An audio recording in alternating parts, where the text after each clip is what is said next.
Oui, très satisfait de cette visite, très satisfait de tout ce qui est intervention. C'est vrai que quand on fait ces genres de travaux, les gens qui ne sont pas, en tout cas avec le gouvernement, ont tendance à bloquer, à avoir un discours contraire. Mais ici, c'est la zone où on a réalisé le plus grand bassin sur 4 hectares.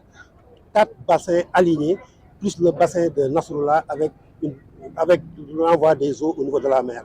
On a aussi réhabilité la route Mamdiara avec un réseau d'assainissement qui existait déjà, qui prenait tous les eaux du terre et tous les eaux du péage pour les envoyer à la mer, pour assainir cette zone. Mais on a réalisé aussi la plus belle route, en tout cas, que le Promoville est en train de faire et qui est accompagnée aussi d'un deuxième niveau de canalisation avec des grilles à valoir tous les 35 mètres.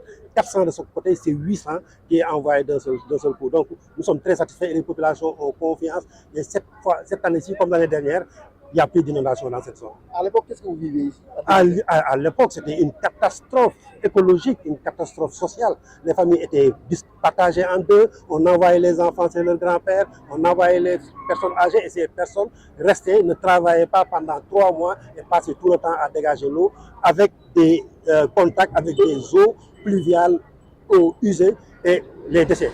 Aujourd'hui, je pense qu'il a été mis en place un dispositif de traitement séparé des eaux pluviales, des eaux usées, des déchets avec le projet GIPS qui va arriver d'ailleurs l'année prochaine. Donc cette zone, je pense que la souffrance des populations à ne même pas pouvoir accéder en termes de mobilité était énorme. Et aujourd'hui, que fait la mairie? Voilà. Non, je pense que la mairie est dans un accompagnement global sur le curage, sur tout ce qui est...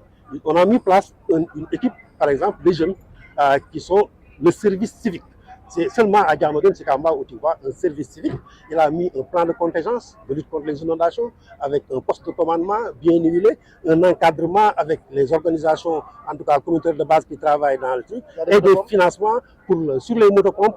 Lorsqu'on est arrivé, on a dit on va avoir 0 motopompe dans nos zones, parce que la question des motopompes, c'est tout ce qui est, en tout cas, je ne sais pas, la gestion nébuleuse du carburant, c'est tout ce qui est vol des motopompes et autres. Nous avons opté pour le gravitaire. Et avec le gravitaire, le remerciement des populations, c'est de dire, maintenant, on n'est plus en danger, on ne dépend plus de carburant ou d'autre chose, on dépend d'un système de gravitaire normal et bien ordonné. Merci beaucoup.